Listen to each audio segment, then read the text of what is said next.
Bonjour, très chers camarades, amis de la liberté, jeunes révolutionnaires, jeunes panafricains. Une fois de plus, merci pour la confiance et pour la considération accordée à ma modeste personne. Je voudrais ce matin, avec la plus grande tristesse, revenir sur les propos de son Excellence, parce que c'est un chef d'État, c'est un président de la République, il a été élu par le peuple nigérien. Faites des analyses par rapport à ses propos. Sa sortie ratée. L'interview accordée par les journalistes de Jeune Afrique, très piégée.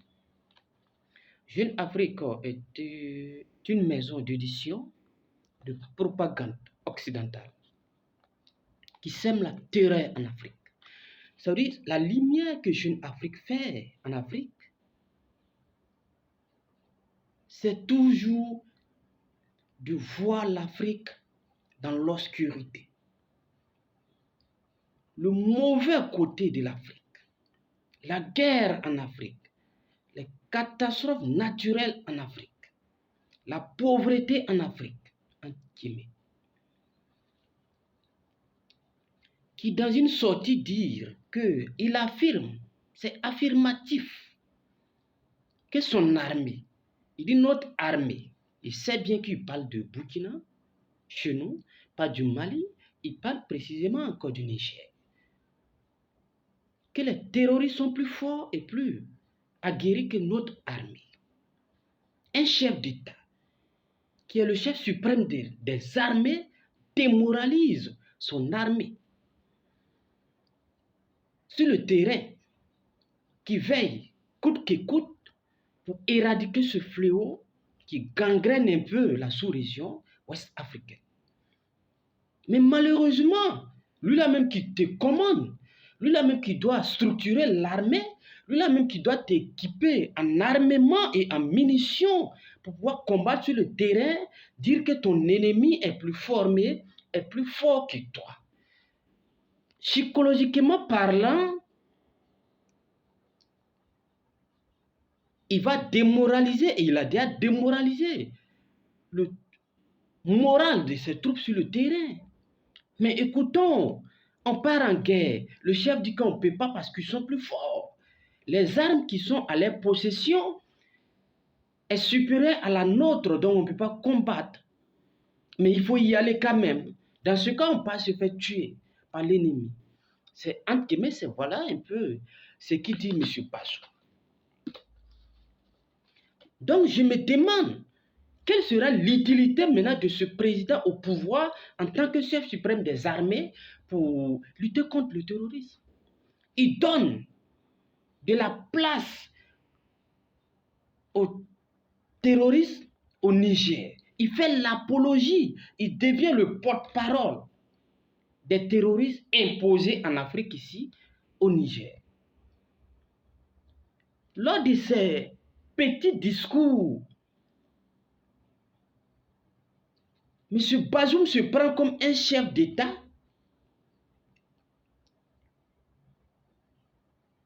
de l'Afrique. Mais par ses analyses, il est considéré, ou il se considère maintenant comme un président de la CEDEAO, comme un président de l'UA. Ça veut dire qu'il doit commander le Burkina, il doit commander le Mali, et il s'ingère de façon négative dans les affaires intérieures des autres États, l'Afrique et le Mali et le Burkina. Monsieur Bazoum, c'est médiocre, c'est malheureux. Et nous ne sommes pas contents. Je sais que l'armée nigérienne n'est pas contente, mais comme l'armée est une grande miette, il ne faut pas s'exprimer, sinon on te tue ou bien on te livre en prison. Mais c'est le peuple, la société civile nigérienne qui doivent prendre ses responsabilités, demander à ce qu'on limoge ce président qui ne mérite plus être le chef suprême des armées. Puisqu'il a déjà donné sa position, la version des faits, Son général a parlé du Burkina, mais il ne connaît pas le Burkina, ce général Tarka. M. Bazoum ne connaît pas. Le problème, le développement, la sécurité de l'Afrique doit parler en Afrique, doit être endogène. On ne peut pas aller discuter du développement, de la sécurité, de la civilisation, de la tradition africaine à l'ONU. En Europe, ce n'est pas possible. Tout doit être endogène, que ce soit sécurité, que ce soit développement. Raison pour laquelle nous soutenons à 100% l'excellence, Monsieur le Président Assimi Goïta, son excellence, Monsieur le Président le capitaine Ibrahim Traoré, qui sont venus pour libérer l'Afrique par un développement endogène. Le problème qui s'oppose au Mali ou au Burkina n'est pas problème de... Ce n'est pas les coups d'État entre guillemets qui posent les problèmes vis-à-vis de la communauté internationale ou de l'ONU. Mais le problème, c'est l'idéologie. C'est les partenariats. Wagner en question n'est pas le problème. Nos VDP au Burkina n'est pas le problème. Mais ils savent qu'avec nos VDP, on va libérer le Burkina. Le Burkina sera libre et la gestion de ses ressources naturelles, du sol et du sous-sol seront maintenant contrôlées par l'État. Ce qui veut dire qu'il n'y aura pas de pillage de sous-sol, il n'y aura plus de fraude maintenant par des bandits armés en complicité avec les multinationales françaises. C'est ça le problème un peu.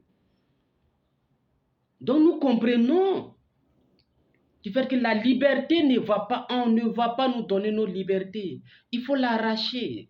C'est avec la force qu'on va l'arracher. Quand je pense qu'il y a des intellectuels, des professeurs, des docteurs qui pensent bien que l'Afrique n'est pas mûre de prendre sa liberté, sa souveraineté, je me pose la question de savoir de quelle maturité parlez-vous? On attend combien d'années après la colonisation, après l'indépendance, pour être souverain, pour être puissant, pour être autonome dans tous les secteurs. 60 ans, c'est trop après l'indépendance. Si on continue de tendre la main, et quand on tend la main,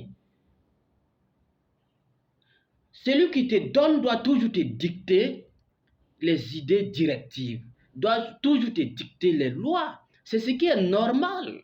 Mais c'est ce que nous disons non. Et c'est ce que nous refusons aujourd'hui. On a compris que nos deux chefs d'État, son Excellence Monsieur le capitaine Ibrahim Traoré, son Excellence Monsieur le colonel Assimi Goïta ont pris cette même dynamique optique de libérer les pays par les fils et filles de ce pays.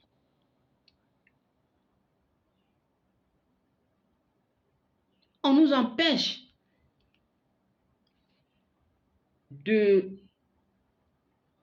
acquérir de s'approvisionner en armes pour pouvoir libérer. Mais on nous demande d'accélérer, organiser les élections. C'est des poids, des mesures. Ça ne se concorde pas. À l'état actuel du Burkina, le peuple burkinabé n'a pas besoin des élections. Que tu sois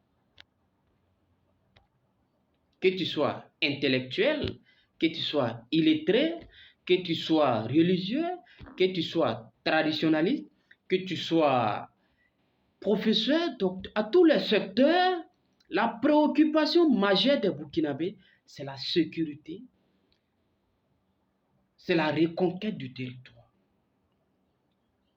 Comme l'a si bien dit son Excellence Monsieur le Premier ministre, qui ne veut pas aller aux élections? Mais où et quand et comment aller aux élections? C'est la question qu'on se pose.